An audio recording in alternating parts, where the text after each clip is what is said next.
In this video, I will walk you through the exact process of connecting Claude within your N8N environment so you can start building powerful automated agents today. To begin this setup, navigate straight into your N8N workspace and create a brand new workflow. You should start by adding a node to initiate the process.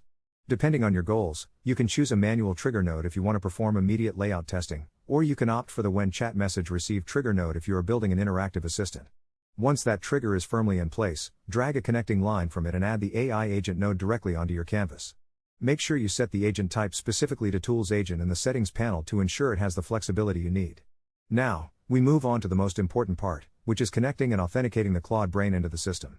You will follow the node assignment path by clicking the plus symbol located next to the model input slot right at the bottom of your newly created AI agent node.